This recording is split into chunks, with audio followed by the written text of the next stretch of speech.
Bienvenue au second épisode de la série Digicel Entrepreneur de l'année, où nous découvrons le profil de nos finalistes nationaux. Au cours de cette série, en 6 parties, nous rencontrerons les finalistes de partout à travers Haïti dans 6 catégories qui sont en lice pour devenir Digicel Entrepreneur de l'année 2013.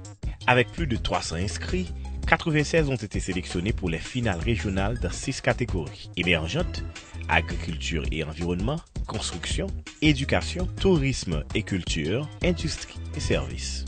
De ces 96, 24 ont été sélectionnés par notre jury pour devenir candidats à la 4e édition Digicel Entrepreneur de l'année. La série Digicel Entrepreneur de l'année ne serait pas possible sans le soutien de la communauté des affaires. Nous tenons à remercier EIC, Camtel, CEMEX, Groupe Cols, Groupe Jean Vorbe et la Fondation Clinton. Ces organisations établies reconnaissent l'importance de développer l'esprit d'entreprise et la croissance de l'ensemble des activités commerciales pour une économie prospère.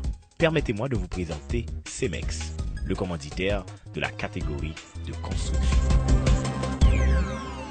Since our creation in 1906, CEMEX has worked hard to achieve its leading position in the building material industry. With over 100 years of experience, presence in more than 50 countries, and trade relations with more than 100 nations. CEMEX evolution is a result of a leadership that has consolidated the organization. Thanks to its culture of innovation and continuous improvement, positioning itself as a benchmark in the construction sector globally. We work with our key audiences, including government, customers and communities, working together and maintaining our commitment to make a positive, sustainable impact upon the world and to build the cities of the future. This is very beneficial to the country for all the opportunities that arise from this type of partnerships, as it increases competitiveness and strategic positions that lead to the creation of new businesses. Working together and appealing to innovation, companies can share the challenge to generate solutions for all and improve the quality life of the Haitian people.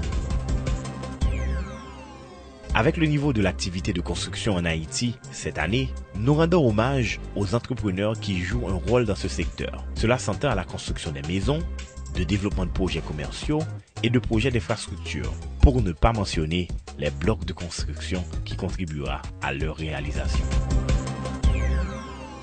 Harold Charles a quitté Haïti en 1978 et après avoir obtenu un diplôme en génie civil et une maîtrise en gestion de l'environnement, il a eu une carrière couronnée de succès, y compris en travaillant comme un spécialiste dans la protection de l'environnement au Pentagone. De là, il est passé à diriger sa propre entreprise avec succès aux États-Unis. Ce n'est que lorsque Harold est retourné en Haïti pour le 50e anniversaire de mariage de ses parents qu'il s'est rendu compte qu'il pouvait utiliser ses talents d'entrepreneur pour le développement d'Haïti et faire une différence. CEPCO est donc lancé en 2010 et emploie plus de 2000 personnes localement sur des projets de construction. CEPCO veut dire Charles Environmental Engineering and Public Health Consultants. CEPCO a commencé en 2003. Donc, moi, j'étais au moment où je travaillais pour le gouvernement fédéral, parce que j'ai une carrière dans le gouvernement fédéral américain. Donc, en 2003, pendant que je travaillais dans l'IPA, j'ai décidé pour commencer à former une compagnie par moi. Et puis, donc, moi, je viens de faire ça. Et nous commençons très, très bas dans les basements de la Caroline et Maryland. Et donc, quand même, moi, je me dis que pour le premier contrat que j'ai gagné, c'était un petit contrat tout petit que j'ai commencé. Et 11 ans, même, j'ai eu une chance pour me faire un petit peu de job peinture la Cali pour $1,200. Je fais pour un jeune homme qui fait le même pour 1000, je fais $200. Donc, j'étais très content. Donc, ça, c'était pour le premier contrat. Et nous avons une compagnie qui a fait beaucoup plus que ça. Harold a consenti d'énormes sacrifices pour amener CEPCO en Haïti, mais il croit que rendre service à son pays est nécessaire. Nous, c'est une compagnie qui est bien placée, c'est Washington. Et donc, nous avons un staff de près de 25 personnes aux États-Unis. Et donc, nous avons plus de succès parce que nous comparons d'après des données statistiques de l'autre firme qui n'a même industrie avec nous, qui a même de temps avec nous dans le domaine. Et que donc, nous avons classé nous parmi les premiers 20%. L'autre bord, moi, une famille de l'autre bord, je jeune Simone, donc je prends un risque que chaque 2 semaines depuis 4 ans, et m'a rentré en Haïti, et puis donc on fait des sacrifices au point de vue financier, au point de vue santé, etc. Donc moi-même, ça va faire moyen parce que j'ai un désir dans la tête pour me faire tout ça que je suis capable pour aider Haïti. Dans ce sens, pas moi, jamais capable. Donc nous ici depuis 2009 nous avons marché à grand pas vers l'avant. Donc en gros, nous venons à Haïti parce que nous devons venir des frères nous et nous pensons que dans les 4 dernières années, nous renforcer la capacité de nous créer un emploi et puis nous sûrs que son bon bail de la faire. Harold est conscient des défis qui existent dans le monde de la construction en Haïti. Il croit que sa motivation l'aidera à les surmonter. Gérer un business en Haïti et gérer un business aux États-Unis, c'est deux bagages qui sont complètement différents, surtout dans le domaine de construction. Et similarité, c'est que tout principe c'est même, ça veut dire que vous gagnez un contrat dans le monde, donc vous gagnez dans le domaine de construction, ça veut dire un chronogramme d'exécution, vous gagnez des plans d'exécution. Il faut que vous ayez une structure qui est en place, vous ayez des sous-traitants, vous ayez des chantiers que vous gérez employés dans le bureau. Donc, le principe de base, c'est même, côté que différencier, c'est que peut-être qu'en Haïti, vous jouez un personnel qui peut être un peu moins qualifié, et parce qu'il n'y a pas le même niveau d'expérience que ça pourra jouer aux États-Unis. Un bon entrepreneur doit être patient, discipliné et doit travailler avec intégrité. Pour Harold, c'est la clé du succès. Nous embauchons des Haïtiens qui sont très qualifiés à l'étranger et que nous pas hésité à matcher le salaire que nous fait aux États-Unis. Nous pas chercher comme si payer le moins que possible.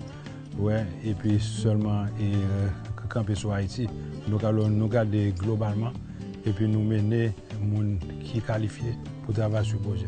Le conseil que je voulais donner compagnie de construction qui est plus petit que nous, ou bien ça qui fait qu'à former, qu'à commencer, c'est patience, persévérance, discipline, bonne gestion, honnêteté. Faire ce qu'on peut faire et puis moi promettre nous que si c'est marche à suivre ça que nous implémenter dans l'entreprise nous, que nous allons arriver très loin. Les entrepreneurs sont ceux qui cherchent à améliorer les choses, qui reconnaissent les opportunités qui pourraient se présenter et saisir l'instant avec passion. Quand nous reviendrons, nous allons rencontrer notre prochain finaliste dans la catégorie de construction, Pierre-Marc Lui, et découvrir comment certains entrepreneurs sont vraiment multiformes. Nous serons de retour dans un instant sur Digicel Entrepreneur de l'année.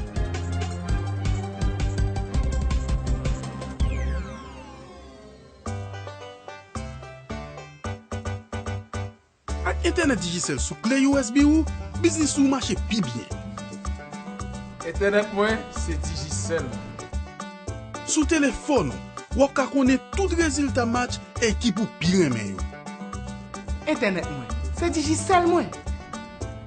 En tant qu'élève, avec clé USB Digicel là, ou ka fait toute qualité recherche. Internet moi c'est Digicel moi. Et puis, avec téléphone sur Internet Digicel, ou avez toutes dernières nouvelles sur Facebook et Twitter. Internet moi, c'est Digicel moi. Digicel gen plan qui commence à partir de 8 gouttes par jour. Fait étoile 252 dièse pour plus d'informations.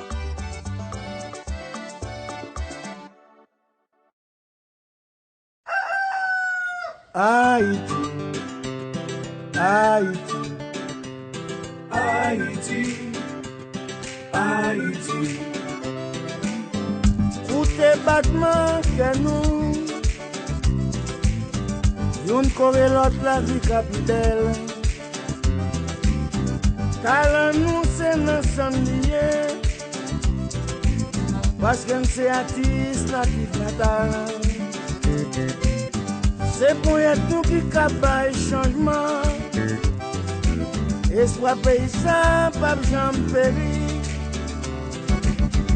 Richesse nous, c'est le peuple nous. On a tiré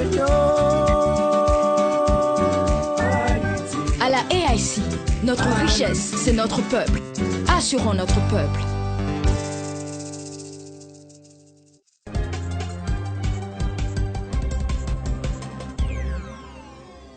Bienvenue à Digicel Entrepreneur de l'année, qui vous est proposé en association avec AIC, Camtel, Cemex, Groupe Cols, Groupe Jean Vorbe et la Fondation Clinton, ainsi nos commanditaires médiatiques, Radio-Télé Guinée, la Télévision nationale d'Haïti et le Nouvelliste. Dans cette série, nous rencontrons des gens d'affaires de partout d'Haïti qui ont eu une idée et l'ont commercialisée avec succès en utilisant les ressources disponibles. Ce soir, nous réunissons les finalistes dans la catégorie de la construction. C'est bien le cas pour Pierre-Marc, lui, notre prochain finaliste. Il a commencé avec la boulangerie Shalom au CAI en mai 1973, mais il a fermé moins d'un an plus tard. Pierre comprit qu'il n'avait pas assez fait de recherche et de planification. La seconde fois, il avait appris ses leçons et il est devenu une entreprise viable. Puis, en 1996, lui a ouvert Shalom Block. En 2004, il a ajouté Shalom Nettoyage à sec. Et en 2007, Shalom Eau. Dès tout rêvé, avant que moi entre dans la famille, il faut que je me pour capable de soin de famille. Mon ouvrier, en 1973, 8 mai 1973, il est fermé en juin 1974. Il est fermé parce que son bar d'entrée là, je me battre contre elle. À cause que je me battre contre elle, je me battre contre comment m'embrasser. Mais l'homme est venu fermer, il est devenu des amis qui étaient dit moi, il a fait le marché. Mais il dit tout échec ça que vous prenez, c'est parce que vous ne connaissez pas. Bon, je devine collaborer ensemble avec les amis pendant que je travaille, puis moi je travaille, puis je connais. Mon cher, son air, ça c'est mourir, nous avons toujours été un frère. Il est mort il y a 3 ans de ça, qu'il est mort. Mais pendant tout le temps, ça, nous avons toujours été un frère. Il était plus âgé que moi, son air me respecte en pile. Puis après, bon Dieu, c'est qu'il vient me la vie avec lui. C'était pas ma pire courage, c'était parce qu'on pas contre boulangerie, qu'il faut faire échec là-dedans. Mais à la minute que il était venu faire petit temps avec moi, moi je devine prendre la boulangerie à cœur, et puis je me connais, et puis je suis devenu quitter, mais à faire boulanger par là. Et puis nous avons toujours des amis, ça c'est mon vie. Pierre est l'exemple typique de l'entrepreneur en série. Il est fier de servir et d'aider sa communauté depuis plus de 40 ans. Les sorties 73 et 96, je me fais bloc là. Après bloc là, je devine ouais, pour me faire drail. Après drail là, je me fais de l'autre été. Après de l'autre été là, bon, je me fais raboteuse. Moi, je suis plus fier de boulangerie. Le boulanger n'a pas un crédit là-dedans même. Pas aider pour faire plein de parce que je suis sorti loin avec elle. Quand je suis là, il n'y a pas de cahier. C'est moi qui permet d'acheter terre ou un cahier. Le bail social, pour football et autres. Pour aider, il ne va pas venir. Auto-sponsorisé à la mesure du possible. La compétition ne dérange en rien Pierre. Il priorise la qualité sur la quantité et le profit. Il souhaite que Shalom soit une marque d'excellence. Pour Kaila, soit parler de pain et abdo pain Kamak. Soit parler de bloc.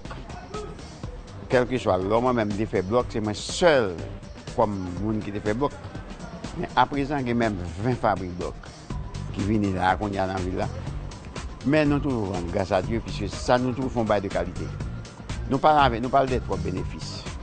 Mais nous trouvons fait ça pour de qualité, puisque le marché a été même pour ouvrir. L'idéal là, c'est l'achat pour baoul. À chaque moment où il arrive, où le marché veut tomber, ou pour aller en l'autre, bah il sorti. Puis à présent, regardez, il y a 20 fabriques blocs dans la ville là. Moi, je rêve. Pierre garde toujours à l'esprit comment il a débuté et il est reconnaissant de l'opportunité qu'il a eue. Il pense toujours étendre ses affaires. N'importe gens ou pas arrêter non business pendant les 365 jours. Vu là, il est capable d'avancer là. Son matériel de construction m'a mis en rapport avec le complexe Shalom là. Même si on l'autre monde, ce petit qui va passer dans le bloc là. Moi-même, je vais prendre pour le matériel de construction, puis c'est les plus doux. Quand Réginald Pierre a réalisé qu'il y avait une lacune dans le marché de la construction à Saint-Marc, il a vu sa chance, mais il avait besoin de financement. Ensemble, lui et quelques amis, avec la Banque nationale de crédit, ont rénové un bâtiment qui allait devenir les bureaux de Enacos. Dans les mois infantiles de l'entreprise, 3 grands projets étaient en cours, dont une pour la BNC elle-même. Enacos a continué à développer et comprend maintenant une opération de microfinance ainsi qu'un projet de recyclage des eaux usées. Enacos, c'est un peu plus le sigle. Ça signifie Entreprise nationale de construction et services. Ce qui nous a poussé justement à lancer cette initiative, c'était surtout les événements du 12 janvier 2010. Le plus gros problème, c'était toujours la situation économique et financière. Donc, surtout dans ce secteur, et voir qu'à Saint-Marc, il y a peu de firmes de construction. Donc, nous pensons plus que Saint-Marc, c'est notre ville. C'est ainsi que nous avons parti avec l'initiative au niveau de la ville de Saint-Marc. L'industrie de la construction demande une bonne collaboration entre la compagnie et le client. C'est pourquoi l'Enacos enrichit sa clientèle. La première démarche, nous avons commencé surtout à sensibiliser les gens sur leur mode de construction. Donc, c'est-à-dire que d'abord, pour avoir plus de résultats, il faut sensibiliser les gens pour un changement de comportement.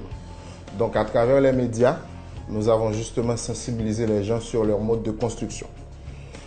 Et ensuite, la deuxième étape, c'était la question de renforcement de compétences et de capacités. Donc, notre équipe, presque tous les ingénieurs, nous avons participé à des formations sur la construction parasismique.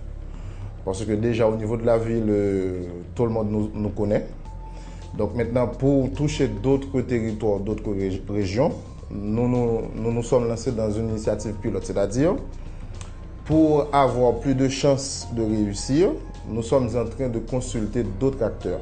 Réginald veut offrir les meilleurs services à la population de Saint-Marc. Il croit que diversifier ses affaires est un bon moyen de servir sa communauté. Naturellement, pour nous lancer, nous avons pu comprendre que ce n'est pas du jour au lendemain que nous allons contractualiser avec des partenaires. Donc c'est ainsi que nous avons décidé de diversifier nos produits. Donc la microfinance, ça nous intéresse. Donc c'est-à-dire que ça fait partie même de l'initiative de départ. Maintenant, avant la microfinance, donc nous avons lancé la question de navigation Internet. On est aussi à la question de transfert d'argent. On est POS de la Digicel. Enacos va continuer, à travers cet outil que nous avons pu avoir, à vous sensibiliser pour avoir un changement de comportement en matière d'hygiène. Discipline est un mot-clé pour les compagnies de construction. Pour Réginald, il est important d'établir des principes et plus encore de les respecter. Il faut respecter les principes. Nous avons justement établi des critères et ces critères, il faut que tout le monde les respecte. C'est-à-dire, nous avons beaucoup misé sur le principe. Le prochain objectif, justement, c'est de développer notre réseau.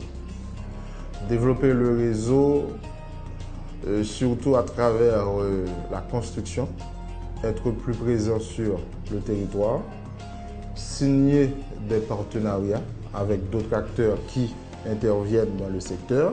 Donc, un peu gros, c'est ça. Donc, c'est réfléchir, rencontrer d'autres acteurs qui interviennent dans le secteur et voir comment est-ce que nous pourrons arriver à contribuer beaucoup plus dans le développement socio-économique, tout en justement miser sur la rentabilité parce que nous sommes une entreprise commerciale. Donc, c'est la rentabilité et ça nous permet justement de contribuer au développement socio-économique. Après des débuts modestes, les plus grandes entreprises sont construites. Tous nos sponsors ainsi que la Digicel ont commencé par une simple idée. Avec de la persévérance et de la détermination, tout est possible. Quand nous reviendrons, nous allons rencontrer notre prochain entrepreneur, une dame qui fait des vagues dans le secteur de l'architecture et de la construction en Haïti. Ici, à Digicel, entrepreneur de l'année.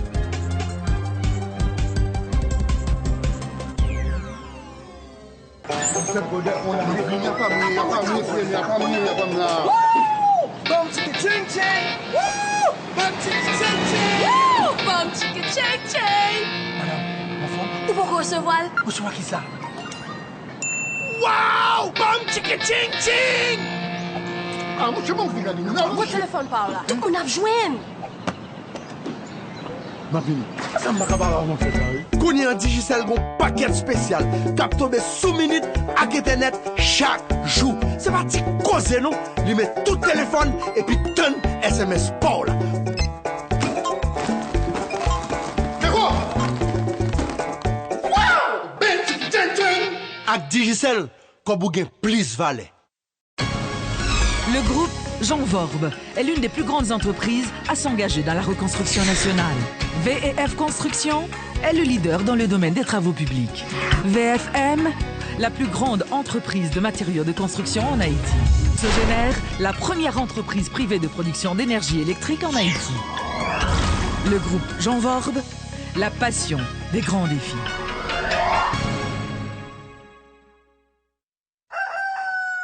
Haïti, Haïti, Haïti, Haïti. Pour tes battements que nous, une corée l'autre la vie capitale.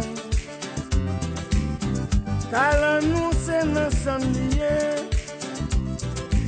parce que c'est artiste natif natal.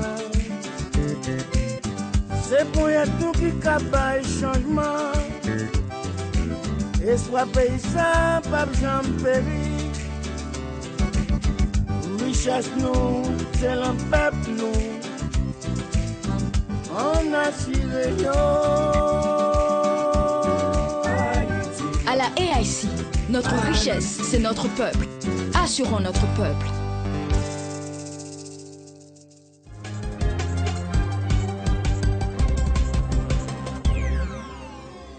La série télévisée Digicel Entrepreneur de l'année donne une reconnaissance et une notoriété nationale à ceux qui ont travaillé sans relâche à une entreprise, la création d'emplois et qui jouent un rôle en aidant l'économie haïtienne à se développer. Devenir mère à seulement 19 ans a changé la vie d'Alexandra Saba. Elle voulait le meilleur pour son fils, mais elle a compris qu'elle devrait accomplir son propre potentiel éducatif pour le faire. Elle a commencé à travailler à l'usine d'eau potable de sa famille et s'est ensuite décidée sur son chemin. Elle a étudié l'architecture à l'université Quisqueya à Port-au-Prince. Après avoir travaillé sur un certain nombre de projets, elle a fait équipe avec 3 autres partenaires pour commencer GB Design, qui emploie aujourd'hui 200 personnes. GB Design est devenu l'un des noms les plus connus dans l'architecture haïtienne. Et en réponse à la dévastation du séisme de 2010, elle a introduit de nouvelles pratiques de construction en Haïti. GB veut dire Gérard Berrette, c'est mon associé. Et ça a commencé comme ça. Et il y a 10 ans, mais 4 ans après, on est venu le rejoindre et par un contrat qu'on avait trouvé, enfin que j'ai trouvé. Et sachant que je ne pourrais pas entreprendre ce contrat seul, je voulais le prendre avec lui et c'est de là qu'on a commencé à s'associer et c'était encore pour le carnaval. Chaque jour, c'est un défi parce que dans la vie, il y a toujours des obstacles. Le niveau de nos ouvriers qui ne sont pas à la hauteur, ce qui implique qu'on est obligé d'avoir des ingénieurs résidents sur place et on a un ingénieur qui passe régulièrement aussi pour superviser leurs travaux parce que le niveau n'est pas équitable. Nous travaillons avec M2, c'est une compagnie italienne et qui est branchée de part et d'autre à travers le monde et qui est renommée aussi. Haïti est un pays vulnérable et les entrepreneurs du monde de la construction doivent s'adapter à toutes les situations et apporter des solutions adéquates. Notre équipe, nous sommes dynamiques, on a plein d'ambition et éventuellement aussi, nous nous lançons dans une nouvelle méthode de construction, telle le foam. C'est une nouvelle méthode effectivement. C'est après le 12 janvier qu'on a décidé de se lancer dans la construction en foam. Donc si par exemple il y a un tremblement de terre, ce sont les particules de béton qui vont tomber parce que le foam en elle-même est résistante, elle reste seule parce que la construction conventionnelle, c'est pas qu'elle n'est pas correcte, mais elle est plus lourde et si elle n'est pas bien étudiée aussi, il y a beaucoup plus de risques. Je vais vous représenter le foam, enfin les panels de foam qui sont recouverts d'émail et qui sont attachés de part et d'autre. C'est ce qui va donner la solidité. Ces panels-là, ils sont projetés avec du béton. Justement, tout autour là, il y a le béton. Le béton, justement, est projeté avec un appareil qui contient des fibres avant maintenant de mettre le crépi en dur pour avoir la texture finale.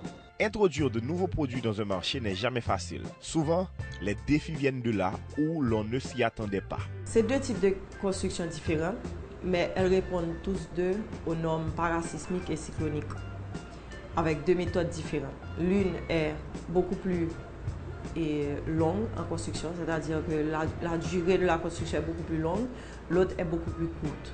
Ce qui sera probablement le problème, c'est de pouvoir faire l'éducation des Haïtiens en fonction de cette nouvelle méthode de construction, car ils ne sont pas adaptés encore et habitués à ça. Donc ce sera justement notre défi. L'usine de foam en elle-même sera ma prochaine étape. Nous sommes déjà en train de travailler là-dessus et de s'associer aussi avec une firme pour monter notre usine. Ce n'est pas facile de changer les mentalités et Alexandra le sait. Elle se prépare donc à faire face à ce défi. Je ne pense pas qu'on serait les premiers à monter cette usine. Je suis sûre qu'il y en a d'autres qui ont déjà probablement commencé ou qui ont l'intention de le faire. Mais je pense que notre défi, ce serait déjà de pouvoir éduquer l'Haïtien dans cette nouvelle méthode de construction, car je ne pense pas qu'ils sont encore adaptés ou sont prêts à accepter cette nouvelle méthode de construction. Au fait, c'est le futur. Les foams, la construction en foam, ce sera le futur. C'est le meilleur marché et c'est beaucoup plus rapide. Ne jamais baisser les bras, de foncer, de poursuivre son rêve sans regarder en arrière. Vivez votre rêve. Ce soir, nous avons rencontré 4 personnes qui ont relevé le défi et ont travaillé dur pour construire la nouvelle Haïti. Un de ces 4 entrepreneurs va devenir le vainqueur de cette catégorie et aura une chance de devenir Digicel Entrepreneur de l'année 2013. Mais ils sont tous gagnants. Ils ont eu un rêve et ont saisi l'occasion. Nos sponsors se sont engagés pour l'avenir d'Haïti, non seulement dans leur activité quotidienne, mais aussi en travaillant aux côtés de Digicel de reconnaître certains des meilleurs entrepreneurs du pays, qui tous œuvrent pour une meilleure et plus forte Haïti. In terms of entrepreneurship, collaboration is key. Support among companies looking to join efforts and carry out actions in scale means also sharing the costs and the risks, which sometimes cannot be afforded individually. The construction sector in all countries is the principal key indicator of the country's economy. We believe that the private construction sector is one of the biggest, if not the biggest, growth opportunity in Haiti. With a housing deficit of thousands of units in all income brackets, from low income to high income, it is time for local construction companies and investors to put an eye on this sector and follow the model for real estate development that has been successful in other countries. CEMEX housing strategy is designed to address significant housing deficits in developing countries. Our goal is to change the mentality that limits the affordability of home ownership from low-income families by establishing cooperative relationships among low-income communities, government agencies, developers, and the financial sector. We are proud to help improve the quality of life of the Haitian people. C'est tout pour l'épisode de ce soir. Nous espérons que vous avez été inspirés par ces histoires et nous espérons vous rejoindre la semaine prochaine pour vous présenter les finalistes nationaux d'une autre catégorie. Nous remercions encore une fois nos partenaires de soutien AIC, Camtel, CEMEX, Groupe Cols, Groupe Jean Vorbe et la Fondation Clinton. Je vous remercie d'avoir suivi Digicel Entrepreneur de l'année. Bonne soirée.